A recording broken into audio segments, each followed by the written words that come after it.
Paul, it's a point from a 0-0 draw at Curzon Ashton today. I think you probably would have taken the point before the game, but is there a little bit of frustration that you weren't able to take advantage of that 10 men? Yeah, there is frustration with it, but like I've just said before, any point on the road's a good point, especially when it's backed up with a clean sheet.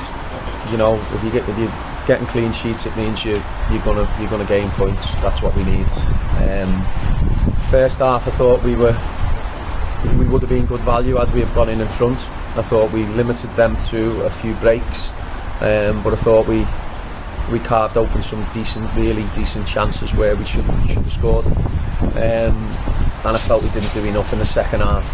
I thought we were not easy to play against, but I thought we made it easier by we were too high too early. We didn't get the ball wide early enough because we had too many men up the pitch.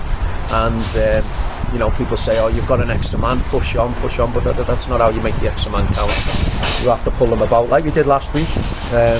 You know, and you've got to make that numerical advantage count. And I just felt for spells in the second half we didn't, because we were too pushed on.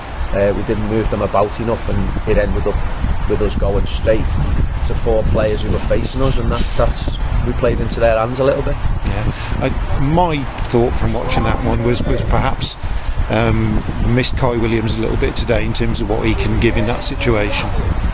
Yeah, well, you're going to miss Kai. He's been in good form. He's quick. He makes things happen. He makes clever runs.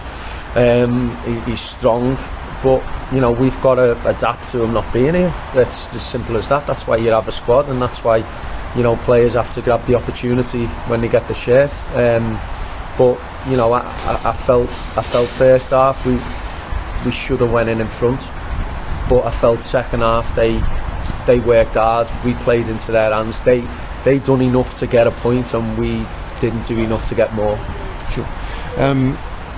Positives, as you say, it's a third clean sheet in a row, so I imagine that will please you. Yeah, definitely. Definitely. I thought we limited them to a few opportunities. I thought their breaks in the first half were from our little bit of poor decision making, going into areas where we don't need to, not doing the things that we work on.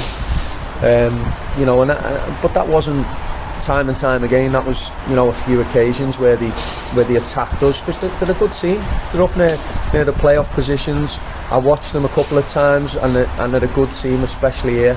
You've got some good players. Obviously, Adams come in, bit of a tricky start when he took over, but you know, he's got them the way he wants them now, and they'll go on and they'll win games here and they'll win games on the road, because they've got some good players. Sure. So looking ahead, it's Southport at home on Tuesday. They've not had the best of results today, but you won't be reading too much into that. No, you can't do. I mean, because you look at Bradford's result as well. So if you go into it looking like, oh well, they got beat, so they're going to get beat, it doesn't work like that. You know, our result against Gateshead, and then we bounce back with Darlington, obviously. So you can't look at that. Listen, before the last game, Southport have been on an unbelievable run.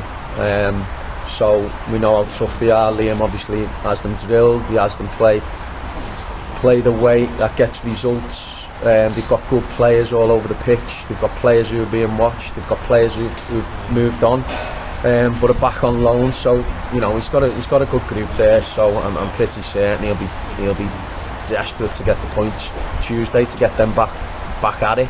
But we've got to make sure we meet it head on, and we go at them the same way we have done in every game as best we can. And we've got to take this little run we're on into that. Okay, that's lovely, Paul. Thanks for your time. Cheers. Thank you.